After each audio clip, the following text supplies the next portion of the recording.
માર્કની સુવાર્તા 4થો અધ્યાય જે કલમ આપણે વાંચી ગયા, તમે જાણો છો કે પ્રભુ ઈસુ ખ્રિસ્તનું જ્યારે પરીક્ષણ કરવામાં આવ્યું શેતાન દ્વારા, ત્યારે સૌથી છેલ્લું અથવા જે ત્રીજું પરીક્ષણ પ્રભુનું કરવામાં આવ્યું તે આ હતું. શેતાને તેને આવીને કહ્યું કે જો તું પગે પડીને મારું ભજન કરે તો આ સગડા હું તને આપીશ, એટલે બધા સગડા વાના પૃથ્વી પરના તે હું તને આપીશ. જો કે એ બધા પ્રભુના જ હતા. પ્રભુ સર્વ છોડીને માણસની નિર્બળતામાં એટલે માણસના આકારમાં મનુષ્ય દેહમાં આ પૃથ્વી પર પ્રગટ થયા હતા. અને શેતાન આ વસ્તુ જ એમની પાસે યાદ કરાવે છે કે આ બધું હું તને આપી શકું છું. અને એનું પરીક્ષણ એ હતું પ્રભુ ઈસુ ખ્રિસ્તનું કે એ એમ કે પ્રભુ ઈસુ કે આ તો બધું મારું જ હતું ને તું મને આપે છે. આપણે એની જગ્યા હોય તો એમ કહીએ આ તો બધું મારું જ હતું, હું તો છોડીને આવ્યો છું કે તું મને આપે છે. પણ આપણો પ્રભુ એટલો બધો નમ્ર થયો, એટલો બધો દીન થયો, તેણે અહીંયા પણ આ પરીક્ષણમાં પણ તેણે પોતાને આગળ કર્યો નહીં, તેણે પોતાને ઊંચો કર્યો નહીં, પણ તે પોતાને તેણે નમ્ર કર્યો. તેણે કોને ઊંચો કર્યો? દેવને. કોણે ઊંચો કર્યો? એણે એમ કેવું જોઈતું હતું પ્રભુ ઈસુ ખ્રિસ્તે આ જગ્યાએ કે હું પોતે જ દેવ છું, આ બધું જે તું મને બતાવે છે તો બધું મારું જ છે, અને એમાંથી જ તું મને આપવાનું કહે છે. તું કહે છે હું તારે પગે પડીને તારું ભજન કરું તો બધું મને આપશે. અરે આ બધું તો મારું જ હતું, તારે મારું ભજન કરવું જોઈએ. આપણે એની જગ્યા હોય જવું કહીએ, પણ અહીંયા આપણો પ્રભુ એવું કહેતો નથી. આપણો પ્રભુ બહુ નમ્ર છે, બહુ દીન છે, અને તેથી કરીને તે પોતાને ખાલી કરે છે. અને તે એમ કહે છે કે દેવનું ભજન કર, તેની એકલાને જ સેવા. અને અહીંયા આપણો પ્રભુ જીતે છે. શેતાન તેને મૂકીને ગયો. ત્યાર પછી આપણે વાંચીએ છીએ દૂતો આવીને તેની સેવા કરી. સો આજ સવારે શા માટે પ્રભુએ આ શબ્દોને વાપર્યા એ બહુ મહત્વનું છે. શા માટે તેણે કહ્યું કે તેના તારા દેવ એકલાની જ સેવા કર, બીજી કોઈ વસ્તુને નહીં. આ પૃથ્વી પરની જે ઉત્પન્ન કરવામાં આવેલી છે, જેને બનાવવામાં આવ્યું છે, એમાંની કોઈ વસ્તુની માણસ તરીકે આપણે ભજન કરી શકતા નથી. આપણે પોતે ઉત્પત્તિ છે, આપણે ભજન કેવળ ઉત્પન્ન કરનારું કરી શકીએ છીએ જેણે આપણને બનાવ્યા છે. ગયા વખતે આપણે આવ્યા હતા તે વિશે આ બધી બાબતો ઘણું બધું આપણે જોઈ ગયા છે. આ વખતે બધી બાબતો નહીં જોઈએ, પણ મુખ્ય જે ભાગ પ્રભુનો છે યશાયાના પુસ્તકમાં, શા માટે તે એકલો જ છે ભજનને માટે, બીજાનું ભજન નહીં, એકલો દેવ જ આપણા ભજનને માટે છે. યશાયાનું પુસ્તક 45મો અધ્યાય, યશાયાનું પુસ્તક 45મો અધ્યાય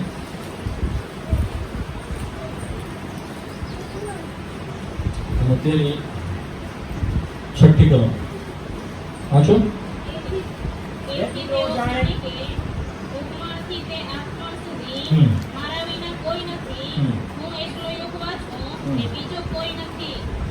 હું એકલો યહોવા છું અને બીજો કોઈ નથી. ક્યાંથી? ઉગમણાથી આથમણા સુધી, જ્યાંથી સૂરજ ઉગે છે આથમે છે, મારા વિના બીજો કોઈ નથી. અને તેની 21મી કલમમાં વાંચો.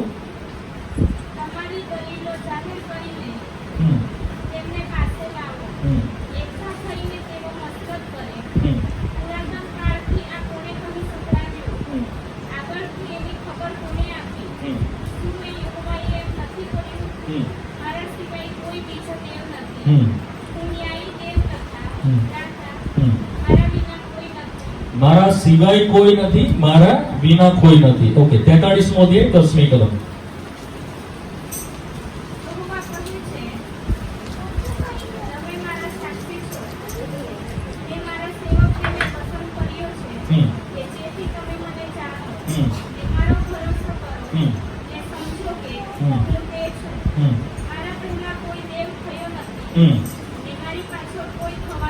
મારા પહેલા કોઈ થયો નથી, મારા પછી કોઈ થવાનું નથી. હી ઇઝ અલોન, એ એકલો છે. આ પ્રભુ ઈસુના શબ્દ હતા. તેના એકલાની જ સેવા કર, તેના એકલાનું જ ભજન કર. હલાવ મોટે ભાગે આપણે જો પ્રભુ પાસે આવ્યા છે તેઓ બીજા જે જગતના દેવો છે તેઓનું ભજન કરતા નથી, મૂર્તિઓની ભજન કરતા નથી, પણ તે સિવાય પણ આપણે પોતાનું ભજન કરતા હોઈએ છીએ. આપણે પોતાની સ્તુતિ કરતા હોઈએ છીએ, આપણે કોઈક માણસોનું ભજન કરતા હોઈએ છીએ, આપણે કોઈ ગુરુનું ભજન કરતા હોઈએ છીએ. કેટલાક જગ્યા જોવામાં આવે છે કોઈ પોતાના મા બાપનું ભજન કરતા હોય છે. એટલે જે આગળ જે દેવને છે એની જગ્યાએ આપણે એને ફૂલમાળા, એના હાર, નો ડાઉટ, હા, શંકા નથી કે આપણે માન આપવું જોઈએ, મા બાપને માન આપવું જોઈએ, વડીલોને માન આપવું જોઈએ, આપણા ઉપરી અધિકારીઓને માન આપવું જોઈએ, એની ના નથી. પરંતુ જે સ્થાન દેવનું છે તે દેવ સિવાય બીજા કોઈને ખપતું નથી. આપણી સ્તુતિ, આપણું ભજન એ સૌથી પહેલો એ દેવનું સ્થાન છે. શા માટે? કારણ કે તેણે સર્વને બનાવ્યા છે. જો એક કલમ, એક 43મો અધ્યાયની 7મી કલમ. હા,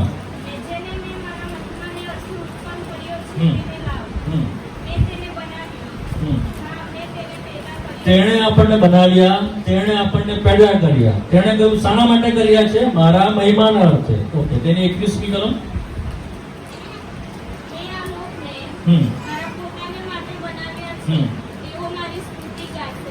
આ એક જ સૌથી મોટો ઉદ્દેશ છે માણસ માટે, દેવે જે બનાવ્યો છે માણસને, કે તેઓ શું કરશે? તેનો મહિમા કરશે અને તેઓ તેની સ્તુતિ ગાશે. તો આ એકલો દેવ છે, પાછું તેણે આપણને બનાવ્યા છે. ઓકે, ન કેવળ તેણે આપણને બનાવ્યા છે, પણ તેણે આપણો શું કર્યો છે? ઉદ્ધાર કર્યો છે. 43મી અધ્યાયની તેની પહેલી કલમ.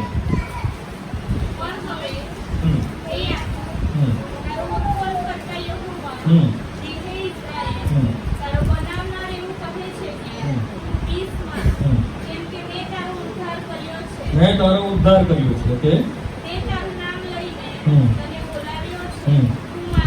તું મારો છે.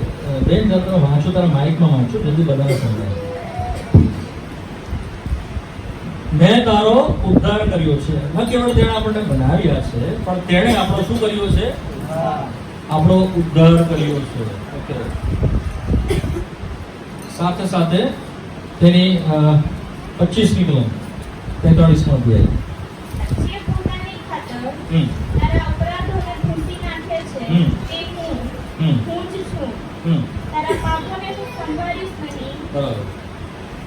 તારા પાપોને હું સંભાળીશ નહીં. તારા અપરાધોની ક્ષમા આપનાર છે.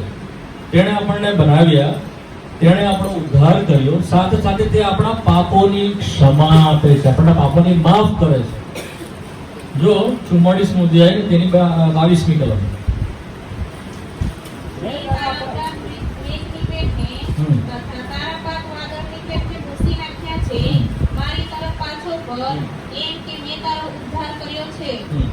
કેમ કે મેં તારો ઉદ્ધાર કર્યો છે.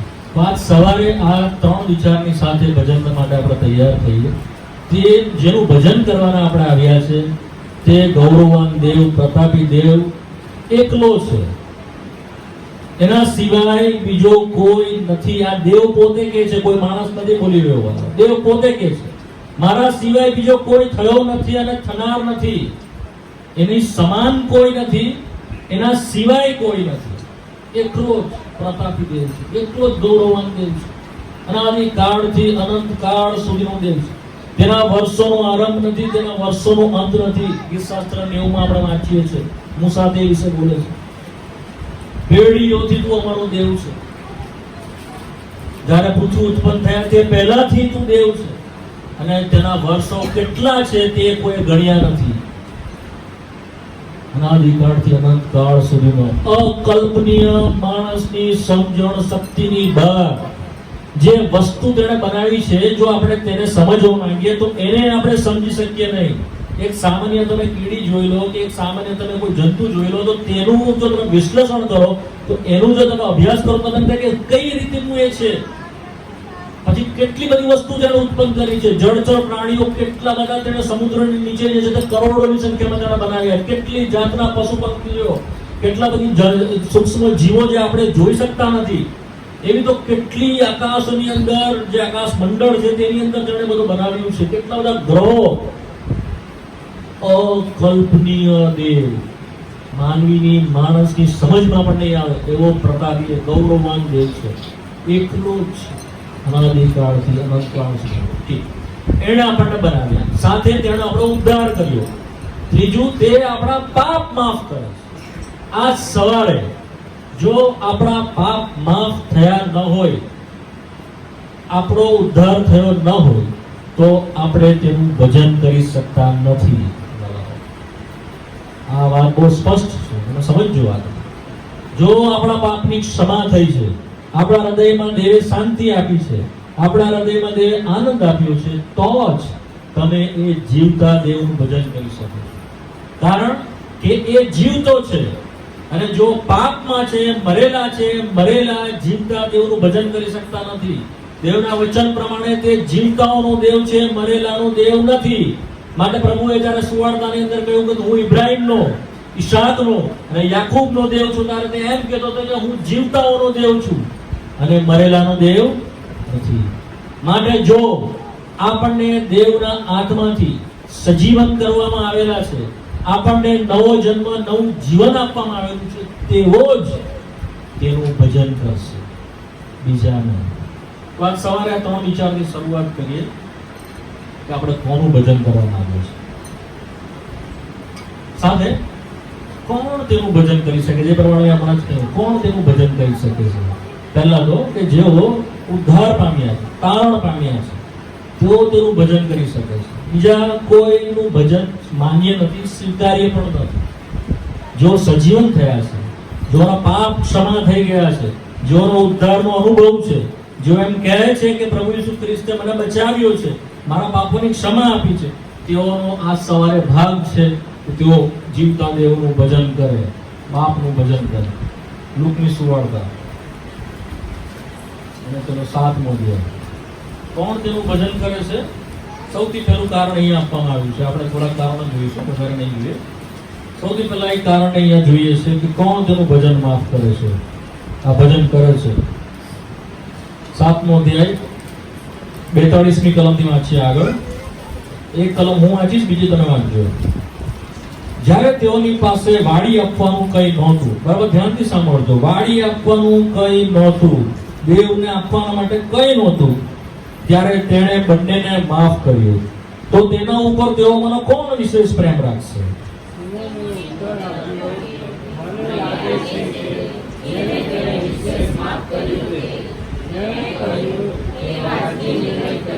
પછી તેણે પેલી સ્ત્રી તરફ મોં ફેરવીને સિમોનને કહ્યું કે આ સ્ત્રીને તું જુએ છે, હું તારે ઘેર આવ્યો ત્યારે મારા પગ ધોવાને સારું તે મને પાણી આપ્યું નહીં, પણ એણે મારા પગ આંસુથી પલાળીને તેમને પોતાના ચોટલાથી લૂછ્યા છે.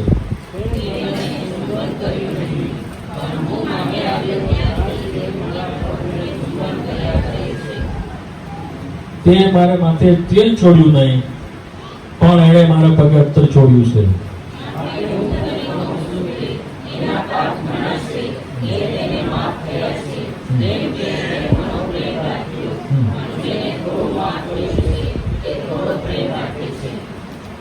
ત્યાર પછી તેણે સ્ત્રીને કહ્યું કે તારા પાપ માફ થયા છે. બસ એટલું સુધી.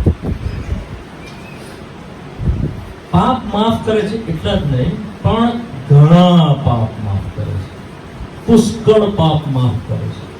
આજ સવારે શું એની સભાનતામાં તમે છો? શું એની જાણકારીમાં તમે છો કે પ્રભુએ તમારા કેવા અને કેટલા પાપ માફ કર્યા છે?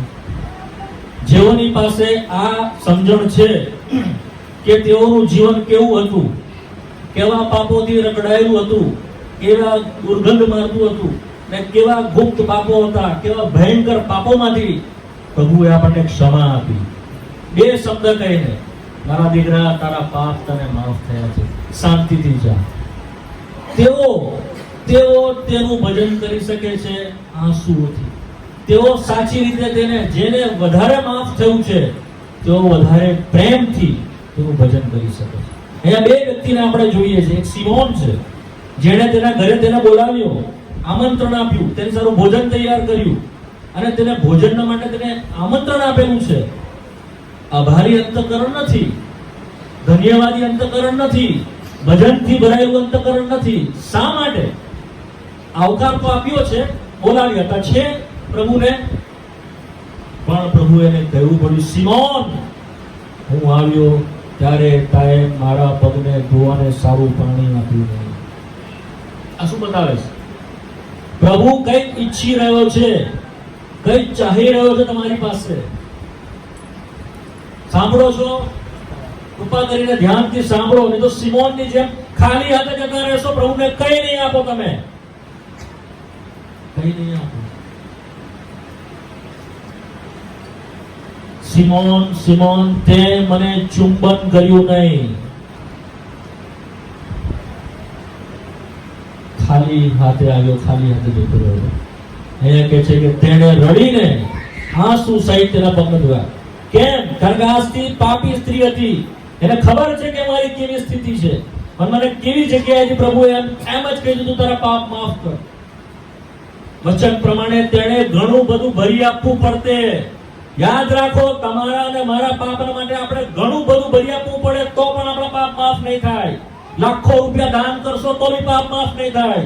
ગમે એટલી જાત્રાએ જશો તો પણ પાપ માફ નહીં થાય. ગમે એટલો ઉપવાસ કરશો, હિમાલયની ટોચ પર જઈને બેસી જશો તો પણ પાપ માફ નહીં થાય. ગમે એટલું દાન ધર્મ કરો, પુણ્ય કર્મ કરો, સારા કામ કરો, અને એટલા બધા સારા કામ કરો, લાખો રૂપિયા દાન કરી દો ને તમે ગરીબ થઈ જાઓ તો પણ તમારા પાપ માફ નહીં થાય.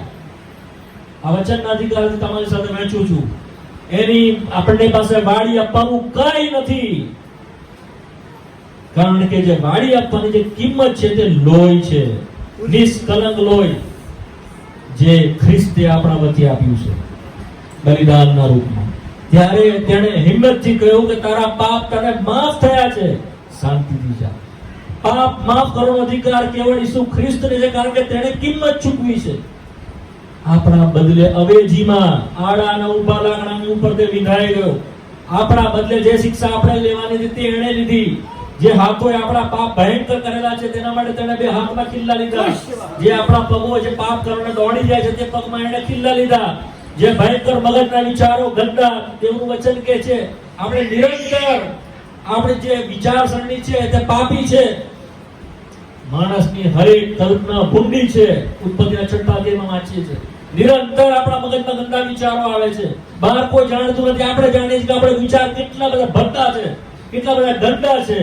એના માટે એને કાંટાનો મુગટ માથા પર સહન કર્યું. વચન કે છે જાણે તે માણસ જ નહીં હોય એ રીતે તે ખરૂબ થયો, અને દેવની મરજી તેને કચડવાની હતી. આપણા માટે દેવનો દીકરો માણસ બનીને આવ્યો, આળા ઉપર લાકડાની ઉપર આપણી વચ્ચે કિંમત ચૂકવી છે. શું આજે આપણે એને બે શબ્દ નહીં કહી શકીએ, હે પ્રભુ, મારે જે કિંમત ભરી આપવાની હતી મારી પાસે હતી નહીં, તે મારા માટે કિંમત ચૂકવી છે. પ્રભુ તારો ધન્યવાદ હો, પ્રભુ તારા નામની સ્તુતિ હો.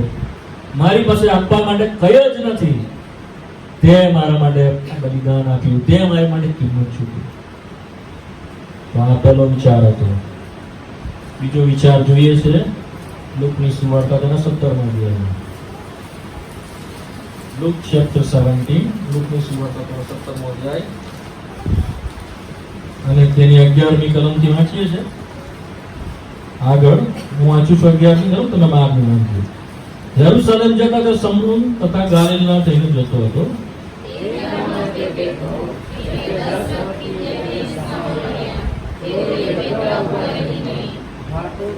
ઘાટો પડીને કહ્યું કે હે સ્વામી, અમારા ઉપર દયા કર.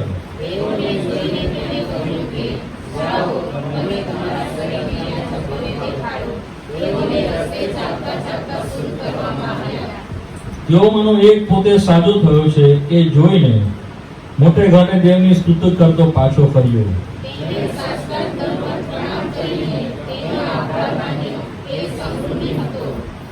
ઈસુએ તેને પૂછ્યું કે શું 10 જણને શુદ્ધ કરવામાં આવ્યા નહોતા?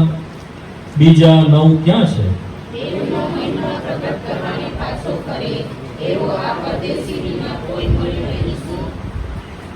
તેણે તને કહ્યું કે ઉઠીને ચાલ્યો જા, તારા વિશ્વાસે તને બચાવ્યો. અહીં આપણે જોઈએ છીએ પ્રભુ ઈસુ ખ્રિસ્ત યરુશલેમ તરફ જઈ રહ્યો હતો. એના મરણના દિવસ નજીક આવ્યા હતા અને રસ્તાની અંદર સમરૂન તથા ગાલિલમાં થઈને તે જતો હતો.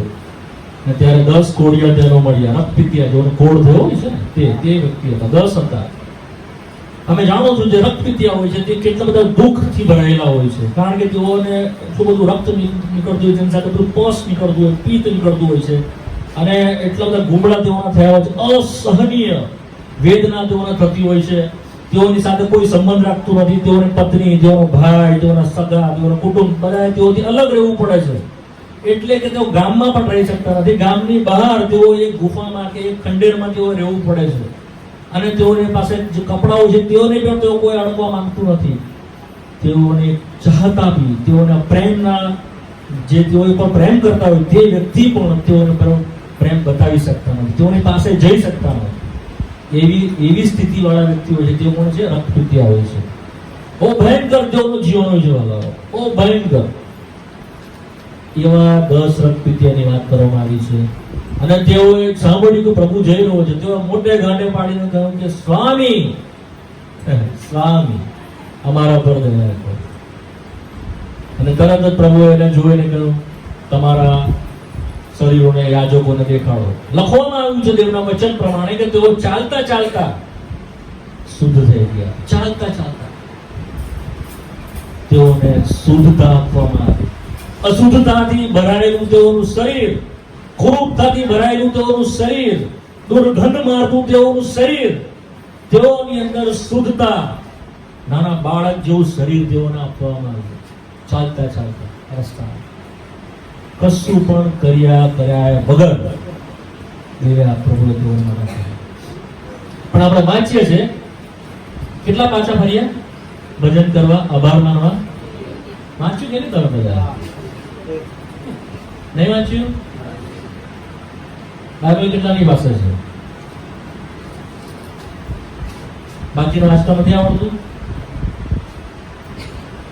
બાકીને બાઇબલ વાંચતા આવડતું નથી માટે નથી લાવતા કે આને લઈને આવવામાં શરમ લાગે છે, કે કોઈ કહે છે કે આ શું લઈને જાય છે? દરેકની પાસે દેવનું વચન હોવું જોઈએ. જો તમને વાંચતા આવડે છે તો, તમને વાંચતા ના આવડતું હોય તો એ બીજી વાત છે. પણ જો તમને વાંચતા આવડે છે, તમારી પાસે દેવનું વચન હોવું જોઈએ. ત્યાં સુધી બીજો વાંચશે ને તમે સાંભળશો. તમે જમો છો કે નહીં? કે બીજા જમે છે ને તમને ચાલી જાય છે? કેટલી વાર જમો દિવસમાં? 3 વાર. 2 વાર નહીં, સવારે, બપોરે, સાંજે. 3 વાર ને? 3 વાર જમો છો, કોઈ બીજો જ જમી લે આપણો બદલે ચાલે કે નહીં? એ જીતે જમશે ને હું ચલાવી લેવા મારામાં, ચાલશે?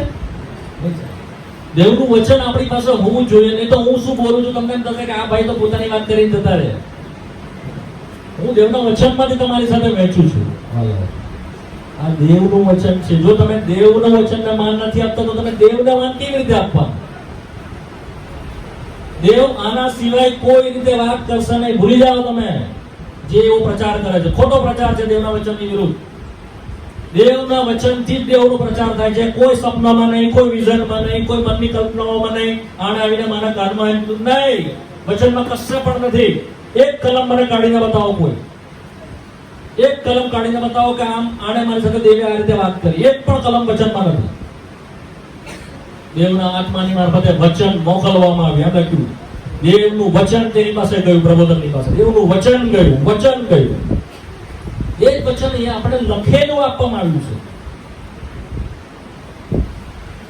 યોહાન લગી પ્રબોધકો અને પ્રેરિતો હતા, ત્યારબાદ નહીં. પ્રકટીકરણ પછી કોઈ પણ રેવલેશન, પ્રકટીકરણ દેવના વચનમાંથી બહાર આપવામાં આવ્યું નથી. જે કંઈ પણ છે પ્રકાશ પ્રભુના વચનમાં છે, શાસન પુસ્તકોમાં. એની બહારથી કોઈ નહીં, કોઈ ચોપડીઓમાં નહીં, કોઈ સારા સારા વક્તામાં નહીં, મારા પોતાના શબ્દમાં પણ નહીં, દેવના વચનમાં છે. સારું, તો સ્તુતિ કરવા માટે કેટલો ફર્યો? આભાર માનવા માટે 1 જ જણ ફર્યો. 9 કેટલા ટકા થાય? કોલેજ પછી બધા કેટલા ટકા થાય? 10 માંથી 1 આવ્યો એટલે 10%, 10%. આપણે અહીંયા કેટલા જણા છે? 100, 200, 250 કેટલા? આઈ 200. 10% છે સાચા ભજનારા. હૃદય ભરાયેલું છે ભજનની આભારી. શું બધાને સાચા નહોતા કર્યા? બધાને નહોતા કર્યા. અડધા સાચા, અડધા નહીં સાચા, એવા હતા. બધા જ સાચા થઈ ગયેલા, પણ ભૂલી ગયા કે અશુદ્ધતામાં હતા. ભૂલી ગયા કે હવે બધા પુષ્કાળમાં હતા, શરમની અંદર હતા, દુર્ગંધમાં હતું, શરમ તમારા સગા સ્નેહીઓ પણ તમને બોલાવવા માંગતા નહોતા કે એ લોકોને રોગ લાગી જાય, પણ દોડીને ગયા પોતાના સગાની પાસે, કોઈ ગયો પોતાની પત્નીની પાસે, કોઈ ગયો પોતાના બાળકની પાસે, કોઈ ગયો પોતાના બાપની પાસે, કોઈ ગયો પૈસા લેવા માટે, પેલાની પાસે મારી ઉઘરાણી છે, લાવ લઈ આવું જઈને, પેલાની ક્યાં દોડીને ગયા? એક જ આવ્યો ભજન માટે. આજ સવારે કેટલા તમે પ્રભુના ભજન માટેના આરાધના માટે ખરા હૃદયથી તમે તૈયાર છો? વાલાઓ, આવારી અંતઃકરણથી પ્રભુના ઘરમાં આવ્યા છો. ભૂલી જાઓ તમે કંઈ પણ લેવા માટે આવ્યા છો. ભૂલી જાઓ તમારી તકલીફ છે, મુશ્કેલી છે માટે તમે પ્રભુના ઘરમાં આવ્યા છો. ભૂલી જાઓ કે પ્રભુના દાસ મારા માટે પ્રાર્થના કરશે અને મારો આ રોગ મટી જશે. ના, એના માટે તમે અહીંયા આવો એવું દેવની ઈચ્છા નથી. આભારી અંતઃકરણથી, ધન્યવાદી હૃદયની સાથે, હે પ્રભુ, તે મને શુદ્ધતા આપી, મારું દુર્ગંધ, મારું પાપ વાળું શરીર તે લઈ લીધું, મારું આત્મા કે જે મરેલો હતો તેને ઉઠાડ્યો, મારામાં જે અશુદ્ધતા હતી તે લઈ લીધી. જો કેવી આપણી હાલત હતી પાપના કારણે. આત્મિક રીતે વાત કરું છું.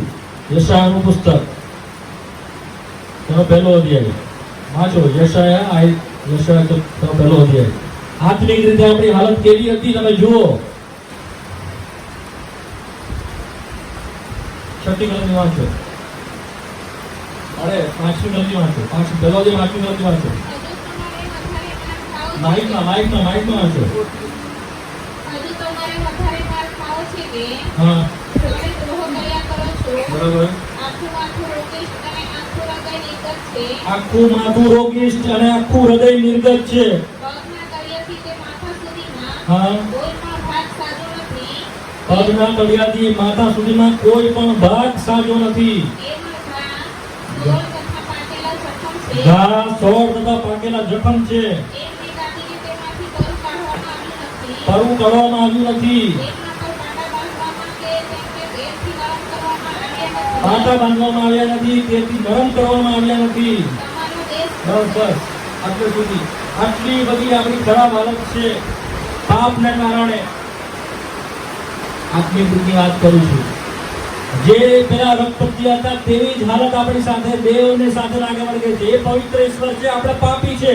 આપણી સાથેની સંગતના માટે તેની ઝંખના છે કે આની સાથે હું સંગત કરું. આખા વિશ્વમાં દેવે એવી કોઈ વસ્તુ નથી બનાવી કે જેની સંગતની ઝંખના તેને હોય. કોઈ દૂતોની ઝંખના કે તો તેની આગળ હજુરમાં આ દિવસ તેને પવિત્ર એમ કે થાકતા નથી. પણ માણસમાં એવું તો શું છે? કારણ કે તેને તેના સ્વરૂપ તથા પ્રતિમા પ્રમાણે બનાવ્યું.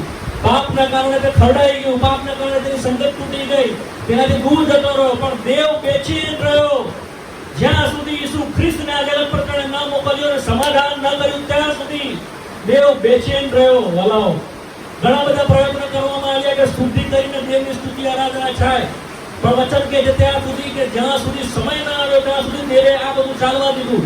માટે તેણે કરારો આપ્યા યહૂદીઓને, એ પ્રજા પસંદ કરીને, પણ તે પણ થોડાક સમયના પૂરતું હતું.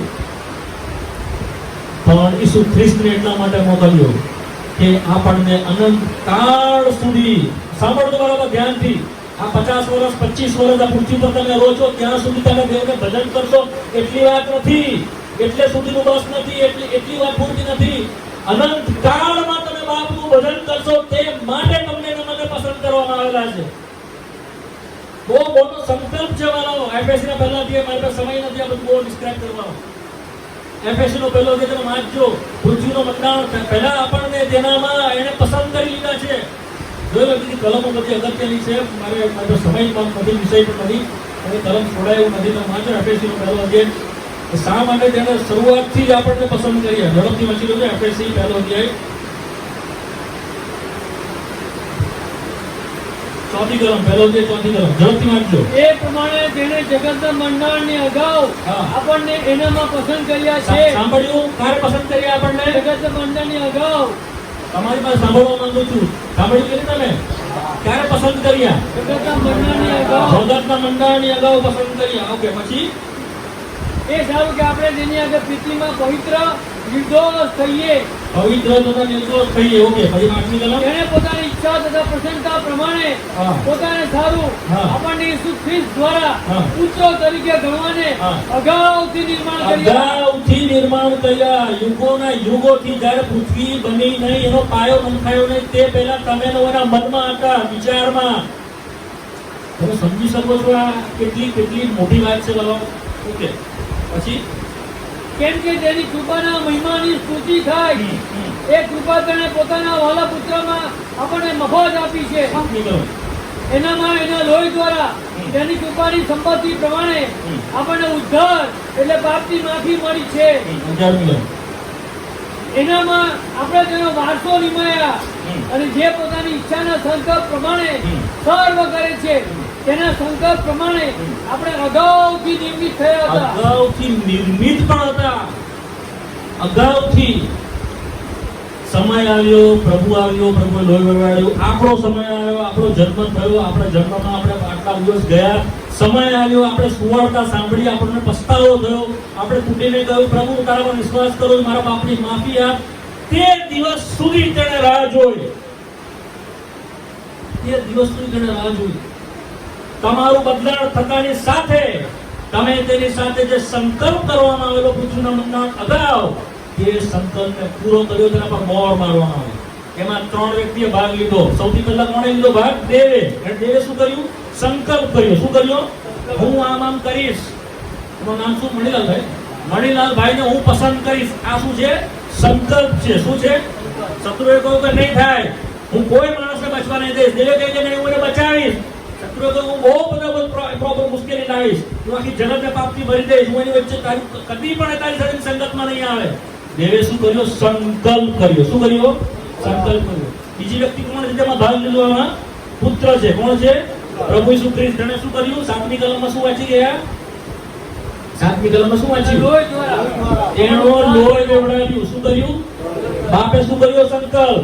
પુત્રએ શું કર્યો? લોહી વેવડાવ્યું. આ યાદ રાખજો, તમારા મગજમાં બરાબર અને ચિતરાઈ જવું જોઈએ શું થયું છે શું ખરેખર. દેવે સંકલ્પ કર્યો, પૃથ્વીનો મંડાણ અગાઉ, પુત્ર આવ્યો, પુત્રએ શું કર્યું? કોના માટે? તમારા મારા માટે લોહી વેવડાવ્યું, આપણા પાપની માટે. ત્રીજી વ્યક્તિએ આમાં કામ કર્યું. ત્રીજી વ્યક્તિ કોણ છે? જો વાંચો 13મી કલમ. તમે પણ સત્યનું વચન એટલે તમારા તારણની સુવાર્તા સાંભળીને તેના પર વિશ્વાસ રાખીને તેનામાં વચનના પવિત્ર આત્માથી મુદ્રાંકિત થયા. શું કર્યું પવિત્ર આત્માએ? મુદ્રાંકિત શું કર્યા. કરી આપણને? મુદ્રાંકિત કર્યા. સિક્કો માર્યો. હવે તમને સમજાવું શું ખરેખર થયું છે. આ સમજો કે એક ચોપડી છે. શું છે? ચોપડી છે. મણીલાલભાઈને એમ થયું કે મારે આ ચોપડી ખરીદવી છે. શું કરવું છે? મારે એને ખરીદવી છે. એમના મનમાં શું કર્યો? સંકલ્પ કર્યો. શું કર્યો? સંકલ્પ કર્યો. એટલે વિચાર કર્યો કે મારે આ પુસ્તક શું કરવું છે? ખરીદવું છે. એ ખરીદવા ગયા બજારમાં. પૈસા નાના છે ને, થોડાક છે પૈસા. પૈસા છે. એમણે શું કર્યું? માફ કરજો, એની પાસે પૈસા નથી. ભાઈનું નામ શું છે? હા, પંકજભાઈ છે. પંકજભાઈ પૈસા આપ્યા અને પૈસા આપીને પછી શું થયું? એ પુસ્તકને ખરીદવામાં આવ્યું. આપણે વિચાર કર્યો, ભાઈએ શું કર્યું એના માટે? એના પૈસા કિંમત ચૂકવી એના માટે. લઈને આવ્યા, ઘરે આવ્યા પછી બંને ભાઈ હતા અને ભાઈની સાથે એની પત્ની ને બાળકો ને બધા મળીને કુટુંબ એકના ઉપર શું કર્યો? સિક્કો માર્યો કે નામ લખ્યું. એ નામ શું હતું? કુટુંબનું નામ. એ નામ શું હતું? કુટુંબનું નામ. એનાથી એ શું પુરવાર થયું? ઓકે, શું પુરવાર થયું કે આ હવે કોનું છે? મારું છે, અમારું છે. એ છે મુદ્રાંકિત કરવું. એ શું છે? અમારું છે. હવે કોઈ પાર્ટી વ્યક્તિ એના ઉપર હક કરી શકતી નથી. એક જણાએ એના દેવે સંકલ્પ કર્યો છે, પુત્રએ કિંમત ચૂકવી આપી છે અને પવિત્ર આત્મા એના પર મોહર કરી છે કે હવે આ મારું છે, આના ઉપર કોઈનો અધિકાર. આ છે આપણું તારણ. આ છે આપણો સનાતન ઉદ્ધાર. ઇટર્નલ સાલ્વેશન કહેવામાં આવે છે. નાનું વાત નથી. અનંત કાળના માટે આપણને છોડાવી લેવામાં આવ્યા છે શત્રુના હાથમાંથી. ખાલી આ ઐતિહાસિક સમય કે જે આપણો આ સમય પૃથ્વી પરનો જે 60 વર્ષ 70 વર્ષની વાત નથી. અનંત કાળ માટે આપણને તેના માટે અલગ કર્યા છે. ભજન કરીએ, તેની સેવા. તો આ બીજો વિચાર તો શુદ્ધ કરીએ. બહુ બધા છે વિચાર તો પણ મારી રીતે સમય પૂરો થઈ ગયો છે. એક જ વિચાર જોઈશું. 6 હતા વિચાર, પણ 3 વિચાર જોઈશું. ત્રીજો વિચાર છે કે યોહાનની સુવાર્તા 9મો અધ્યાય એ કરીને પછી આપણે ભજન કરીશું. યોહાનની સુવાર્તા તેના 9મો અધ્યાય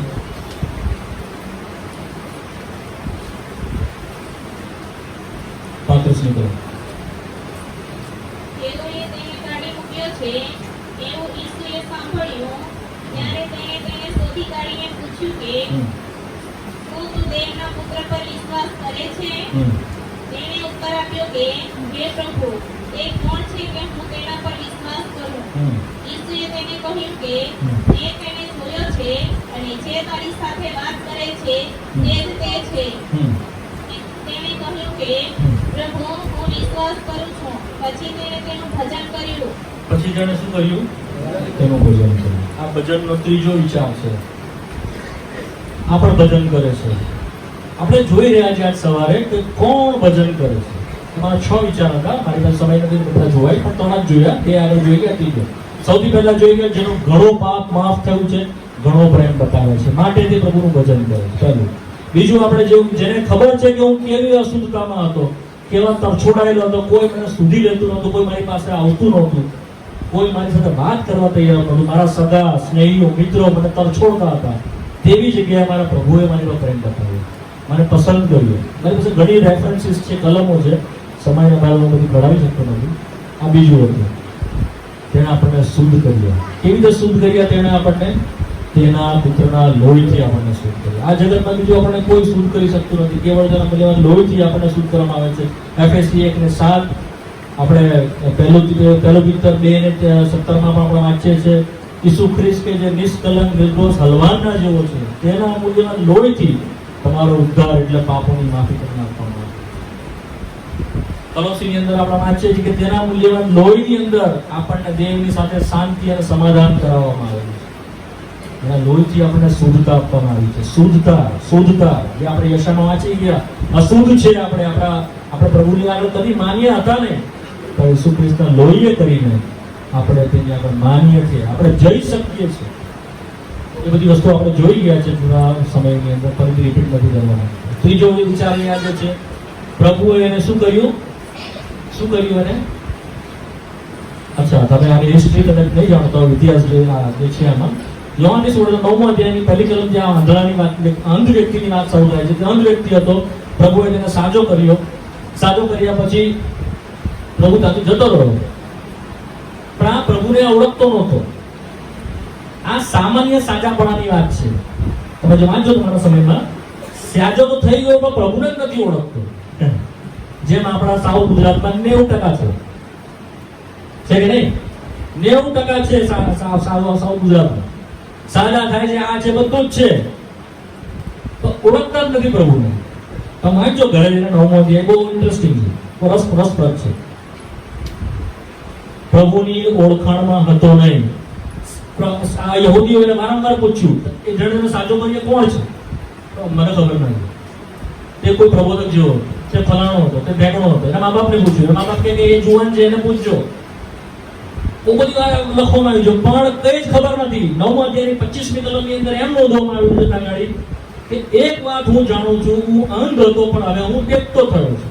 પણ કોણે એને દેખતો કર્યો? તેનું પ્રકટીકરણ, તેનો પ્રકાશ નહોતો. આજે મોટા ભાગની સ્થિતિ આવી છે, આપણે સાજા થઈને જતા રહે છે, પણ કોણે સાજો કર્યો, કોણ છે તે, એને વિશે આપણે જાણતા જ નથી. એને આપણે ઓળખતા જ નથી. દુઃખની વાત છે, આપણે તેને ઓળખતા નથી. આજ સવારે એને જો જાણતા હોઈએ, એને ઓળખતા હોઈએ, તો આપણે તેનું ભજન કરીશું. બીજી વચન કે છે તેઓએ પછી તેને કાઢી મૂક્યો. તો વાંચજો, મારી પાસે સમય આપણે બધું છોડી દીધું. એને કાઢી મૂક્યા પછી ફરી પ્રભુ એની પાસે આવે છે અને એને શું કર્યું? એને શોધી કાઢ્યો. વાંચો તો પહેલી જ કલમ છે 35 તેઓએ તેને કાઢી મૂક્યો છે એવું ઈસુએ સાંભળ્યું. ત્યારે તેણે તેને શોધી કાઢીને પૂછ્યું કે શું તું દેવના પુત્ર પર વિશ્વાસ કરે છે? તેણે ઉત્તર આપ્યો કે હે પ્રભુ, તે કોણ છે કે હું તેના પર વિશ્વાસ કરું? ઈસુએ તેને કહ્યું કે તે તેને જોયો છે અને જે તારી સાથે વાત કરે છે તે જ તે છે. બસ બસ એ જ તે છે. હવે એને ખબર પડી કે દૈહિક રીતે તો મને આંખ આપવામાં આવી, હવે હું જોઉં છું, પણ આત્મિક રીતે તો તે હજી અંધ હતો. એને ખરેખર ખબર નહોતી પ્રભુ કોણ છે. ત્યારે પ્રભુએ એને કહ્યું, તારી સાથે જે વાત કરે છે તે હું છું. એટલે જ સુધી એને જાણ્યું, ના, તેની આત્મિક આંખ ખોલવામાં આવી. નહીં તો તે તાંગાળી ફક્ત આભાર માનીને જતો રહેતો, પણ લખે છે કે તેણે તેનું ભજન કર્યું, કારણ કે તેને ખબર પડી કે સાજાપણું આપનાર આ જે વાત કરી તો પ્રભુઓનો પ્રભુ છે, રાજાઓનો રાજા છે, દેવ છે. તેણે તેને શોધી કાઢ્યો. વાલાઓ, આજ સવારે એ તમે શોધાયેલા હોવા જોઈએ. આજે પણ જો તમે ખોવાયેલા છો, તમારા પોતાના પાપોમાં, અપરાધોમાં, પ્રભુથી દૂર છો, ભલે તમને સાદાપણું મળ્યું છે, તમારું ભજન માન્ય થશે નહીં, કારણ કે તમે તેને ઓળખતા જ નથી. શું તેણે તમને શોધેલા છે કે આજે પણ તમે ખોવાયેલા છો? લોકની સુવાર્તા તેનો 15મો અધ્યાય આપણે ત્યાં વાંચીએ છીએ ઘણી બધી બાબતો. તે 99 ઘેટાને મૂકીને એકને શોધવાને સારું નીચે આવ્યો. વાંચે છે ને ઘેટા પાડકની વાત, ઉત્તમ ઘેટા પાડકની વાત. વાંચો 15મો અધ્યાય, લોકની સુવાર્તા 15મો અધ્યાય, 4થી કલમમાં જોયો. વાંચો. હા, 4થી કલમ. તમારામાં એવું કોઈ માણસ હોય કે જો તેને 100 ઘેટા હોય અને તેમાંનું એક ખોવાયું હોય, તો પેલા 99 ને રાનમાં મૂકીને ખોવાયેલું જડે ત્યાં લગી તે તેની શોધમાં નહીં જાય. શોધમાં નહીં જાય તો કોણ છે? પણ એ શોધવા માટે આવ્યો. ઝડપથી વાંચી લઈએ 6ઠ્ઠી કલમ. તે ફેર આવીને પોતાના મિત્રોને તથા પડોશીઓને બોલાવે છે અને તેઓને કહે છે કે મારી સાથે આનંદ કરો, કેમ કે મારું ભેટું ખોવાયું હતું તે મને જડ્યું છે. મને મળી ગયું છે જે ખોવાયેલું હતું તે. 7મી કલમ. હું તમને કહું છું કે એ જ રીતે જે 99 ન્યાયીઓને પસ્તાવાની અગત્ય નથી, તેઓના કરતા એક પાપી પસ્તાવો કરે, તેને લીધે આકાશમાં આનંદ થશે. આકાશમાં આનંદ થાય છે. જોય ઇન ધ હેવન. 10મી કલમ માં એક અંજેરી ખોવાયેલી, સિક્કો ખોવાયેલો હતો અને તે શોધે છે. વાંચો 10મી કલમ. હું તમને કહું છું કે તેમજ એક પાપી પસ્તાવો કરે, તેને લીધે દેવના દૂતોની સમક્ષ હર્ષ થાય છે. તેના દૂતોની સમક્ષ હર્ષ થાય છે. આગળ જતા વાંચીએ છીએ કે ઉડાવ દૂતો જતો રહ્યો હતો, બધું બદફેરીમાં ઉડાવી દીધું, વાપરી નાખ્યું. પાપની પાસે જવા માટે તેની પાસે ઈચ્છા પણ નહોતી, મન પણ નહોતું. ભૂંડોની સાથે તે સિંહ ખાવા માંડ્યો, દુર્દશામાં આવી પડ્યો. બહુ મોટું ડિસ્ક્રિપ્શન જતા ગાડી, ભયંકર દુર્દશામાં આવી પડ્યો. તો પણ એ દિવસે થયું કે મારા બાપની પાસે જઈશ, એને કહીશ કે તારો દીકરો કહેવાને હવે હું લાયક નથી, યોગ્ય નથી, તારા ચાકરો મારો એકનો મને ગણ. ઉઠીને ગયો. હજુ તો વેગળે હતો એટલામાં બાપે તેને જોયો, દીઠો અને તેની સામે દોડ્યો, તેને વળગી પડ્યો, તેને ચુમ્મીઓ કરી, તેને સ્વીકાર્યો, તેના લુગડા ઉતારી મૂક્યા, તેને નવા લુગડા પહેરાવ્યા, તેના માથા ઉપર એ પગડી પહેરાવી, તેના હાથમાં વીંટીઓ ઘાલી, તેના ઘરમાં આવકાર કર્યો. વચન કહે છે કે તેના માટે એક નવું વાછરડું કાપવામાં આવ્યું. મારી સાથે આનંદ કરો. 15મો અધ્યાય છેલ્લી કલમમાં 32મી કલમ. તેને ખુશી થવું તથા હરખાવું ઉચિત હતું, કેમ કે આ તારો ભાઈ મૂળો હતો અને જે પાછો જીવતો થયો છે, અને ખોવાયેલો હતો તે પાછો જડ્યો છે. ખોવાયેલો હતો તે પાછો જડ્યો છે. બીજા અર્થમાં મુએલો હતો, સજીવ. આજ સવાર જો આપણને આ અનુભવ છે, આપણે ખોવાયેલા હતા, પાછા આવ્યા છે પ્રભુની પાસે. તમે ભૂલા પડેલા ઘેટાના સમાન હતા, પણ હવે તમારા જીવનના અધ્યક્ષની પાસે તમે પાછા આવ્યા છો. જો એ અનુભવ આપણો છે, હા પ્રભુ ખોવાયેલો હતો આ જગતની અંદર, પણ હું તારી પાસે પાછો આવ્યો. તે મને શોધી નાખ્યો, તો એ મને શોધવાના માટે 99 ને બાજુ પર મૂકીને મારી ખાતર આ જગતમાં આવ્યો. એનો અર્થ શું છે કે જો તમે એકમાત્ર પાપી આ જગત પર હોતે તો પણ દેવનો પુત્ર તમારા માટે લોહી ઢોળાવવાના માટે આવતે, એ એનો પુરાવો છે. આ એનો પ્રેમ છે, આ એની પુષ્કળ દયા છે, આ એની પુષ્કળ અનુગ્રહ અને કૃપા છે. તમે એને હું નરકના માટે નિર્માણ થયેલા હતા, તમે એને હું શ્રાપના માટે નિર્માણ થયેલા હતા, તમે એને હું અનંતકાળ સુધી વિયોગ, અનંતકાળ સુધીની વેદના, અનંતકાળ સુધી આત્માનો નાશ, તેની હાજરીથી દૂર રહેવાની સજા એ આપણે પામતે. ઇટર્નિટી ટુ ઇટર્નિટી આપણે કદી પણ દેવની સાથે નહીં આવી શકતે એવી સ્થિતિમાં આપણે હતા. એને દયા કરી, એને કૃપા કરી, એના પોતાના વાલા દીકરાને રાખી ન મૂક્યો, પણ આ સર્વર માટે તેને મોકલી આપ્યો. તેણે પણ રાજી ખુશીથી તમારે મારે સર્વ પોતાનું અર્પણ કર્યું, સમર્પણ કર્યું. નિષ્કલંક નિર્દોષ બલિદાન તેણે આપણા માટે આપ્યું, જેથી કરીને આપણે તેની આગળ સ્વીકાર્ય, ગ્રહણ યોગ્ય, અનંત કાળ માટે આપણે સેફ થઈ જઈએ, સુરક્ષિત. હવે કોઈ દંડ આજ્ઞાની નીચે નહીં, કોઈ શિક્ષાની નીચે નહીં, કોઈ જોખમની નીચે નહીં. અનંત કાળનો છુટકારો. શું આ અનુભવમાં તમે છો? આની ગંભીરતા તમે સમજો છો? તમારી પર હવે શત્રુનો અધિકાર નથી. હવે તમે જો આજે મરી જાઓ તો પ્રભુની આગળ તમારી આંખ ખુલશે. અનંત કાળ તમે એની સાથે વિતાવશો. આ શું સમજો છો કે મને પેલું આપ્યું, મને કપડાં આપ્યા, મને સાડી આપી, મને નોકરી આપી, મને પગાર, પ્રભુ આભાર? નો. અનંત કાળનો છુટકારો પ્રભુ આપ્યો, તમને શોધી નાખ્યા. જો આપણે સમજતા હોઈએ તો આ 3 વિચારને લઈને પ્રભુનું ભજન કરીએ. 10 મિનિટ ભજન કરવાના છે, વધારે નહીં. પણ જ્યારે ભજન કરીએ ત્યારે પ્રાર્થના નહીં કરીએ. એક ભાઈ કરે તારે બધા સાંભળે, એક બેન કરે તારે બધા સાંભળે, વચ્ચે બિલકુલ અવાજ નહીં કરવો, ઘોઘાટ નહીં કરવો. એ સાંભળવાનું કે એને શું કે છે ભાઈ?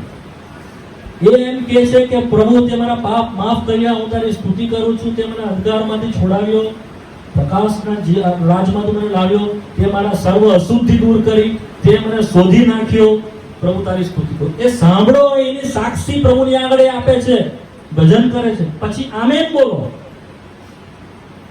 પ્રભુની સ્તુતિ થાવ એ પ્રમાણે. પછી બીજી બેન બોલે છે, સાંભળો, ઘોંઘાટ કરીને એકબીજા કન્ફ્યુઝ નહીં કરો, એવું બધું નહીં. પ્રભુના વચનમાં સાંભળો એ શું બોલે છે, શાંતતામાં. ને જ્યારે તમારા હૃદય ઉલ્લાસિત થશે, જેમ આકાશમાં હર્ષ થાય છે તેમ તમને હર્ષ થશે. હું અનુભવ સાથે તમે કહું છું, જ્યારે તમે ભજન કરશો તમારું હૃદય જેટલું આનંદિત થશે એટલું આનંદિત તમને કદી નહીં મળ્યું હોય, કારણ કે તમે સાચા અંતઃકરણથી તેને ધન્યવાદ આપ્યો છે. તમે અનુભવ કરીને જુઓ, તમને ખબર પડશે કે તમે જે સ્તુતિ એની કરી એના માટે તમારું હૃદય કેટલું બધું ખુશ થશે કે મેં મારા બાપને એનું જે છે તે મેં એને આપ્યું. તો એ પ્રમાણે કરીએ. ટૂંકાણમાં ખાલી એટલું જ નહીં બોલે મારા બાપ માફ કર્યા, બસ એટલું નહીં. પ્રભુ આપણને છોડાવ્યા, પ્રભુ આપણને શુદ્ધ કર્યા, પ્રભુ આપણને શોધી કાઢ્યા. 3 વિચારને લઈને પ્રભુનું ભજન કરીએ. ટૂંકાણમાં